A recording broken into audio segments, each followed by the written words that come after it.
அன்பு நண்பர்களே, அனைவருக்கும் அன்னை சமையல் உமாவின் அன்பான வணக்கங்கள். இன்னைக்கு அன்னை சமையல நம்ம பார்க்க போற ரெசிபி சேமியா பாயாசம். வாங்க எப்படி செய்யறதுன்னு பார்க்கலாம்.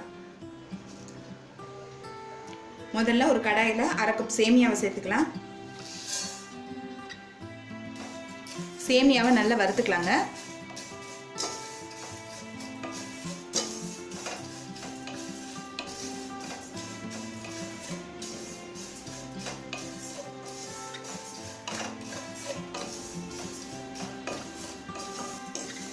இப்போ சேமியா கலர் மாறிடுச்சுங்க, நல்ல வாசனையும் வருது.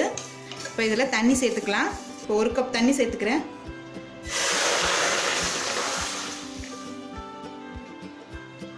அடுத்து 1/4 கப் ஜவ்வரிசியை 1 மணி நேரம் ஊற வச்சு சேர்த்துக்கலாம். சேமியாவும் ஜவ்வரிசியும் நல்லா வேகிற வரைக்கும் வெயிட் பண்ணலாங்க. இப்போ சேமியாவும் ஜவ்வரிசியும் நல்லா வெந்துருச்சுங்க.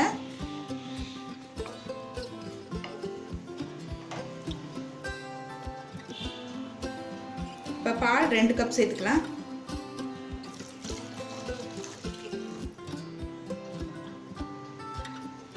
இப்போ அடுத்தது கொஞ்சம் ஏலக்காய் பொடி சேர்த்துக்கலாங்க. 4 பாதாமை 1/2 மணி நேரம் சுடுதண்ணியில் ஊற வச்சுருங்க. ஊற வச்ச பாதாமை கொஞ்சம் பால் சேர்த்து மிக்சியில் இது மாதிரி நைஸாக அரைச்சிருங்க. இப்போ இதை சேர்த்துடலாம். பாதாமை இப்படி அரைச்சி சேர்த்தா பாயசம் டேஸ்ட் சூப்பராக இருக்குங்க.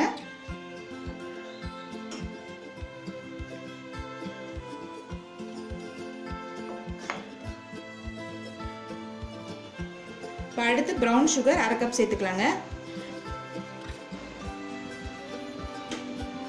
நீங்கள் விருப்பப்பட்டீங்கன்னா நாட்டு சக்கரை கூட சேர்த்துக்கலாம், அப்படி இல்லைன்னா வெல்லம் கூட சேர்த்துக்கலாம். ப்ரௌன் சுகர் சேர்த்துட்ட பிறகு ஒரு 2 நிமிஷம் ஸ்லோலே வச்சுருங்க. 2 நிமிஷம் ஆயிடுச்சுங்க.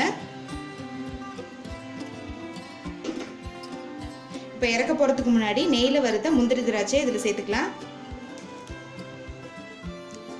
இப்போ பாயசம் ரெடி ஆயிடுச்சுங்க, நம்ம சர்வ் பண்ணிடலாம்.